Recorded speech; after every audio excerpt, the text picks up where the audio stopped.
Hi friends, ఎలా ఉన్నారు? నేను బాగున్నాను. మీరందరూ బాగుండాలని కోరుకుంటున్నాను. ఇప్పుడు కథలోకి వెళ్దాం. చదువుతున్నది శోభారెడ్డి. అది కాదురా నాన్న, మన స్టేటస్ చూసి అట్మాస్ఫియర్కి భయపడి ఆ అమ్మాయి కూల్గా సైడ్ అవుతుందేమోనని అంటూ వివరణ ఇవ్వబోయారాయన. ఎనఫ్ డాడ్, నేను బర్త్డే చేసుకోవడం మీకు ఇష్టం లేనట్టుంది అనేసి కోపంతో చెరచెరా గదిలో నుంచి బయటికి వెళ్ళిపోయింది అత్రిజ. మళ్ళీ ఓసారి పూజితను చూడాలని బలంగా అనిపిస్తుంది ఆయనకు. ఈరోజు సాయంత్రం గ్రాండ్గా చేస్తున్న అత్రిజ పుట్టినరోజు ఫంక్షన్కి పూజితను కూడా ఆహ్వానిస్తే ఆమెను చూడాలన్న కోరిక తీరుతుంది అనుకున్నారాయన. అందుకే పూజితను బెదిరిద్దాం అన్న వంక పెట్టి అత్రిజను అడిగి చూశారు. కానీ ఇక అది జరగదని అర్థమైంది. గబుక్కుని ఏదో గుర్తొచ్చినట్టుగా కోటు జేబులో చేయి పెట్టి చేతికి తగిలిన దాన్ని తడిమి బయటికి తీసి అపురూపంగా దాని వంక చూశారు సుందరరామరాజు. నలిగి నల్లబారిన ఆ ఫోటోను చూస్తుంటే ఏవేవో జ్ఞాపకాలు ఆయనలో ముసురుకుంటున్నాయి. ఉదయం 7 గంటలవుతోంది. సమయం లేత వంగపువ్వు రంగు చీరలో నిండుగా విచ్చుకున్న తూటు పూలగుత్తులా తేజం నింపుకుని ప్రశాంతంగా ఉంది పూజిత. పుట్టినరోజు నాడు అమ్మవారి దర్శనం చేసుకుంటే మంచిదని కూతురిని తీసుకుని కనకదుర్గమ్మ ఆలయానికి వెళ్ళాడు రాఘవ. దర్శనం చేసుకుని తండ్రితో కలిసి గుడిలో నుంచి బయటకు వచ్చింది పూజిత.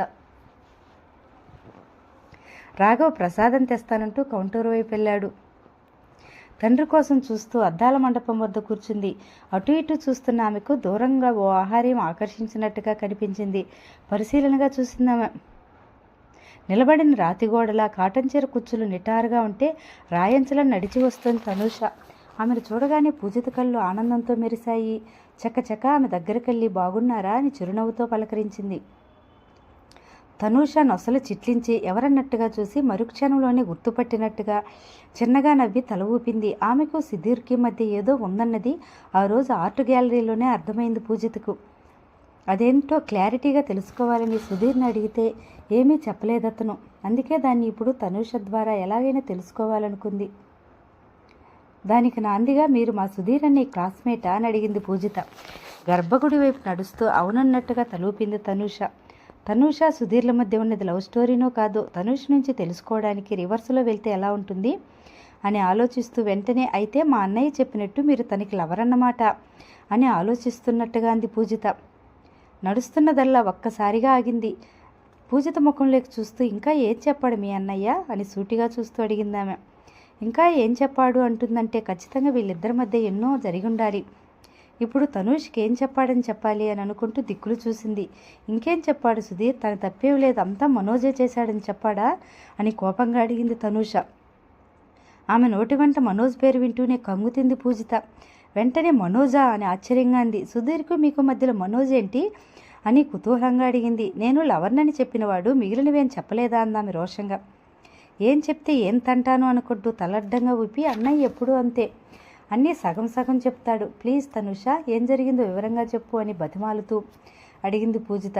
ఇప్పుడు నేను మనశ్శాంతిగా గుడికి వచ్చాను, దాన్ని పోగొట్టుకోలేను, మళ్ళీ కలిసినప్పుడు చెప్తాను అని వెళ్ళబోయింది తనుష. ఆమెను అడ్డగిస్తూ అయితే నీ సెల్ నెంబర్ ఇవ్వు, నేనే నీకు ఫోన్ చేస్తాను అని తనుష మొబైల్ నెంబర్ తీసుకుంది పూజిత. తనుష వెళ్ళిపోతున్న వైపు చూస్తూ ముందు మనోజ్ని తనుష ఎవరో విషయం ఏంటో అడగాలి అనుకుందామె. ఈలోపు ప్రసాదం తీసుకుని తండ్రి రాఘవ రావడంతో పూజిత రాఘవులు ఇద్దరూ గుడి నుంచి ఇంటికొచ్చేశారు. ఇంటికి రావడంతోనే మళ్ళొకసారి అద్దం ముందుకెళ్ళి అలంకరణ మొత్తం సరిచేసుకుని వచ్చి హాల్లో కూర్చుని మాటిమాటికి తలుపు వంక చూడసాగింది పూజిత. ఆతృత నిండిన ఆమె ఎదురు చూపులు మనోజ్ కోసం. నిన్న సాయంత్రం మనోజ్ని పార్కులో కలిసినప్పుడు రేపు ఉదయం వస్తానని చెప్పాడు కానీ ఎన్ని గంటలకు వచ్చేది పూజితతో చెప్పలేదు.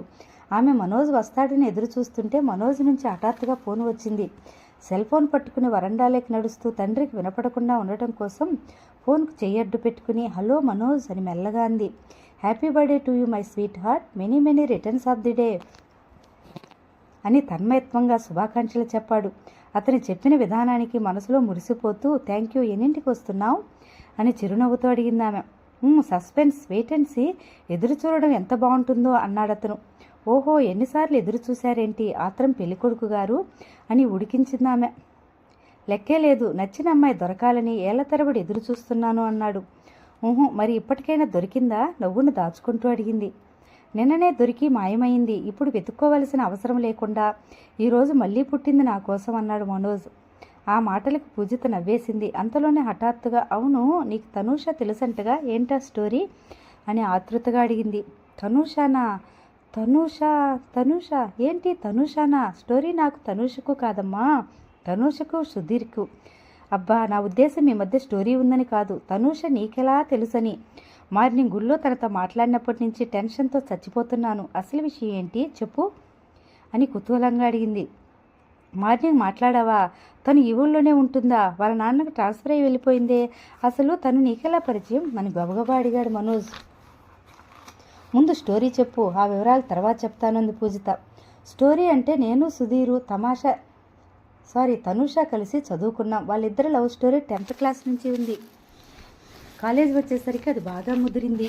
వీడేమో తనూష్ని రకరకాల స్టైల్స్లో బొమ్మలు వేసి ఇచ్చేవాడు. తను చాలా హ్యాపీ ఫీల్ అయ్యేది.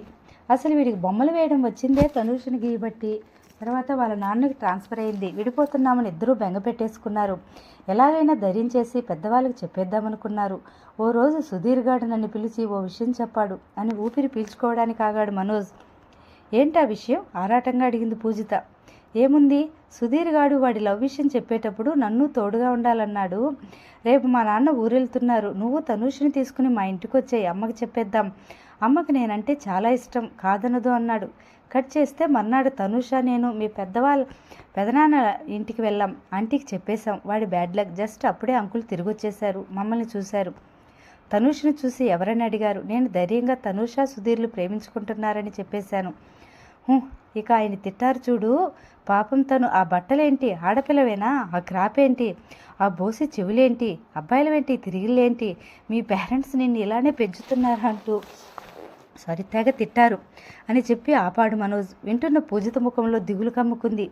ఇప్పటి తనూష డ్రెస్సింగ్ కారణం ఆనాటి పెదనాన్న తిట్లేనా? అందుకేనా సుధీర్ కూడా తనూష్ను ఆర్ట్ గ్యాలరీలో వెంటనే గుర్తుపట్టలేకపోయాడు అనుకుంటూ మనసులోనే ఆశ్చర్యపోయింది. తర్వాత తనూష సుధీర్ గారిని పిచ్చతిట్లు తిట్టిందిలే, అంతా నేనే చేశానని వాడు నన్ను తిట్టాడు. నాకేం తెలుసు, వాడు మీ పెదనాన్న దగ్గర అప్పటికప్పుడు ఏదో ఒకటి కవర్ చేసేద్దాం, తర్వాత మెల్లగా అమ్మ చూసుకుంటుందిలే అనుకున్నాడంట. ఈలోపు నేను ఆవేశపడిపోయాను. అందుకే వాడు చాలా రోజులు నాతో మాట్లాడలేదు కూడా అని నిట్టూర్చాడు మనోజ్. మనోజ్ చేసిన పనికి పూజితకు నవ్వు ఆగలేదు. ప్రేమించుకుంటున్నది వాళ్ళిద్దరూ, వాళ్ళకి లేని తొందర నీకెందుకు, అయినా నీకు అన్ని విషయాల్లో ఎప్పుడు ఆత్రమేనా అని పడి నవ్విందామా.